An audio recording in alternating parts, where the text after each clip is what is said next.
Good morning, everyone. I'm Jen. I'm an alcoholic. Can you all hear me, or should I get closer to the mic? Some are saying you're good. Some are saying get closer. This good? All right. I've been through the steps with the help of a big book step study sponsor. Meetings like these, people like you, a very patient and loving higher power. I am working on my amends. I'm almost done. And I'm working the latter steps and all the steps on a daily basis to the best of my ability and or willingness.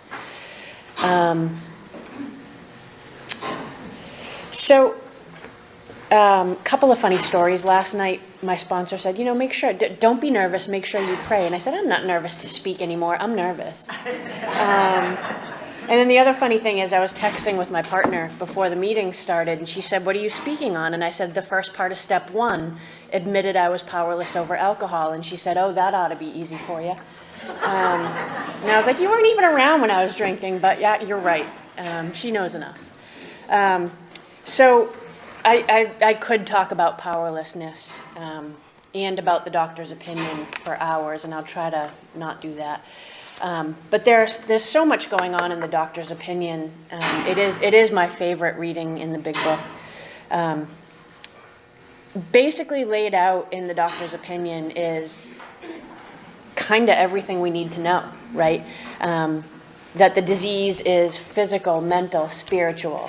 That the solution is, a moral psychology grounded in spirituality, and fellowship certainly helps, right? Silkworth talks a lot about, or hints about fellowship. So there's certainly a lot going on just within these few short pages.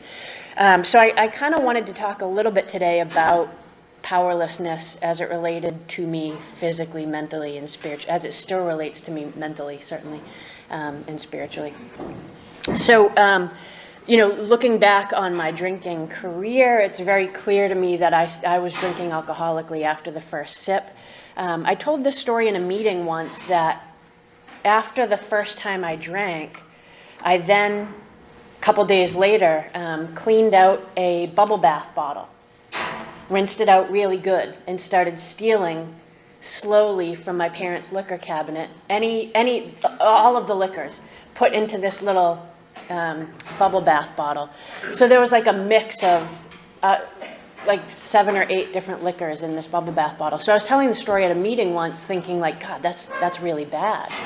And a couple of folks came up to me after the meeting and said, I did that too, but it was a shampoo bottle, or it was, So I guess, we all are the same. I think, the thing about powerlessness is, it took me a long time to get into the halls. I certainly knew I was an alcoholic. I had no trouble admitting that. I just couldn't admit the powerlessness, and I just didn't understand. I didn't know what I didn't know. I didn't know that this was an allergy. I didn't know that there was no power on earth that could keep me from the first drink. Those were things I really had to learn the hard way. And so, I recall being baffled about maybe 8 years ago on New Year's Eve. I said, I'm not going to drink a lot tonight, right? This is something I'm sure a lot of you can relate to. I'm not going to drink a lot tonight. So I didn't actually start drinking until 10:30 in the evening. And I thought that's the way to just drink socially, right? Again, I didn't know what I didn't know, so I really bought it. And I was like, okay, so if I start at 10:30, then I can pace myself and I'll be fine and I won't be a mess. Well, I'm sure you know the end of the story. I started drinking at 10:30 and was like off to the races because I didn't understand that once I put a drink in my system, I can't stop. And for me, what that looks like is blackout drunk. So what a relief it was to me when I came into the halls and started learning about this allergy thing, because suddenly I understood that's what's happening to me. That's what's happening, right? And Silkworth says, I'm not of the mind that this is a moral issue, right? That it's there's something beyond mental control. So it was a relief to me to know that as many mental games as I played, once I put that first drink in, all bets were off, right? It was a relief to Bill W. when Silkworth told him this. You know, Bill W.'s going in and out of the hospital where Silkworth worked. I can't remember the name of it. And Silkworth finally said, you know, this is an allergy. And Bill was like, the solution is to stay away from the first drink. And he got it, right? Didn't mean he stayed sober necessarily, but he got it. And that's sort of how I was. I was like, oh, okay. So then comes so the powerlessness over alcohol. Once I got into the halls, I understood that, you know, if a sip, a drop, anything was in my system, I actually was totally powerless over what happened. But then there's also a reference to the mental powerlessness, right? Really early on, we're told the body is quite as abnormal as his mind. The subtlety there is, hey, your mind is totally abnormal, right? Like that's the subtext there. It's not even subtext, it's obvious. And so the more I stayed in the halls, the more I saw my powerlessness over all things, but certainly with alcohol.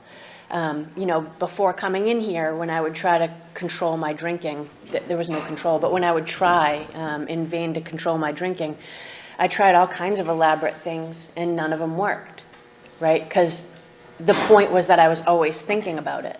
I was either devising an elaborate plan to stay away from alcohol, thinking about, oh God, I've got to stay away from alcohol, oh God, there it is, oh God, there it is, right?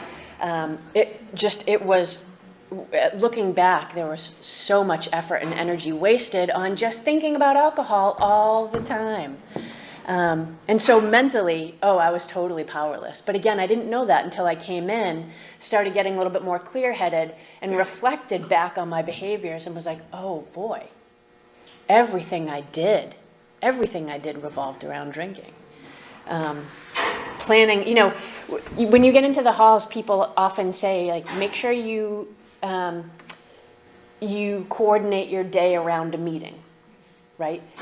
Don't coordinate your meeting around your day, right? It should be the other way around. It should be, you know, figure out your meeting and then schedule the rest of your day. When I was active, everything was coordinated around my drinking, everything. When I took my lunch break, was I getting sick? Did I have to run home and have a beer, right? So mentally and physically, I absolutely was powerless.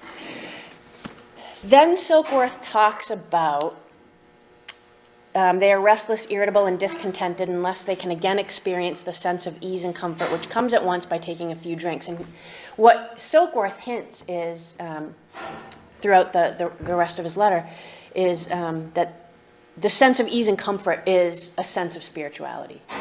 Right? The really cool thing I like about this is Silkworth, being a man of science, twice blatantly admits and then once subtly hints that science avails us nothing. Right? Here's a man of science saying, I can't help you. Right? Like, think of the courage and the humility that took, especially back then. Right? And so the solution, as Silkworth saw it from some patients like Bill W., was this sense of spirituality. And you know, when I first came into the halls, my sponsor told me, basically, you know, in the morning, get on your knees, ask your higher power to keep you away from a drink for, you know, the next 24 hours, and or if you feel the urge, drop to your knees immediately and say, take this thought away, and then if you're successful at night, get on your knees and thank your higher power. And I was doing this because I was so desperate, but I didn't think it would work, but I was just so desperate. And another thing she also said that I didn't quite understand until later was the understanding will come after the action. So I was hitting my knees asking for help, not really understanding who I was talking to, if it was going to work, what was going on. Let's be honest, I didn't know my feet from my head at that point. But I just did it. And she, you know, she shockingly, not shockingly at all, that was ironic. She was right. The understanding came after the action. And I started developing a relationship with a higher power. And lo and behold, before I even knew it, if something was agitating me, if somebody was frustrating me, if I felt like I wanted a drink, I hit my knees and connected with my higher power. And that sense of ease and comfort, which used to come from taking a drink, suddenly came to me simply by virtue of hitting my knees and asking for help. And that's the miracle of the program. It's simple. It's all laid out right here.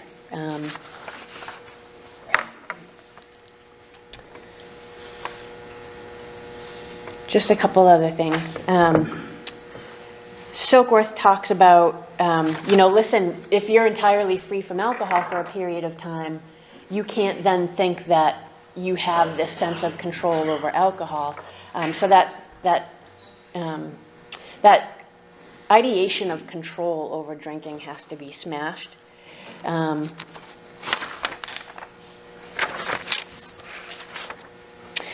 then I think the other thing I want to mention is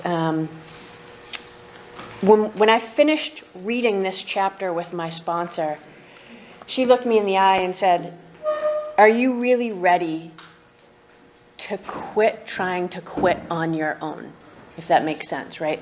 Like, am I done? Am I done with my attempts to control my drinking and or quit on my own without the help of a higher power and the 12 steps of AA? And by that point, because I had been hitting my knees every day and it was working, I really was ready. Even though I didn't understand the full implications of the work ahead, and that made it sound scary. It's not, but I didn't understand what was to come. I just knew that by doing what she told me to do and what I had heard in the halls, it was working. And so why would I try to take back the reins? I think what's interesting is the more I was doing this work, the more I realized and really understood that for all my life there was this God-sized hole in me, right? And that I would look for other ways I would look for any way to fill it, right? Whether that be shopping, that was a big one, food, also a big one, physical relationships, that was another big one. Yeah, I'm sort of messed up. Or drinking. Any way to fill that emptiness inside of me, I would try to do. The bad news for me was that I also had this allergy, right?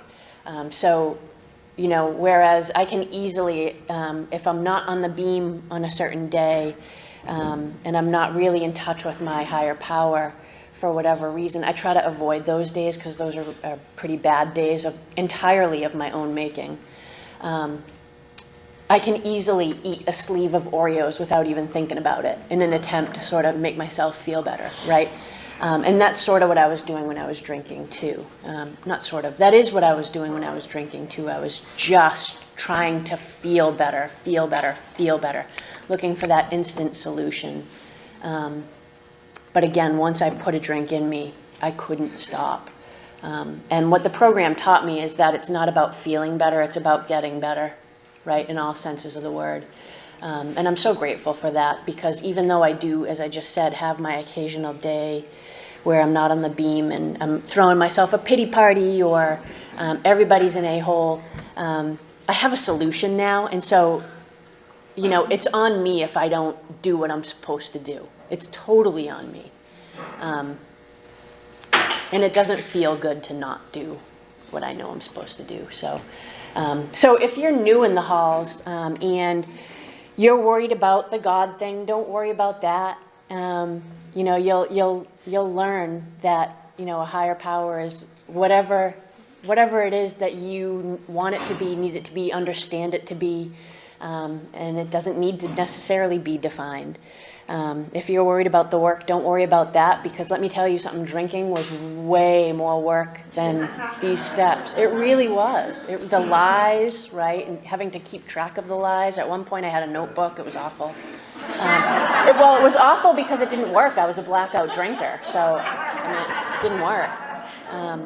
So if you're new, stick around, open your ears, and listen to what the folks in this hall have to offer, because it really sounds sentimental, as Sokwa said at one point. It sounds sentimental to say, like, my life is so much better than I thought it would be.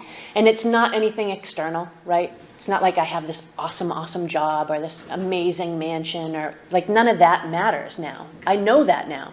It used to. What matters is just like the sense of serenity and like I can peace and I can sit with myself. Like, holy cow, that's a miracle. So stick around. You're worth it. Thanks.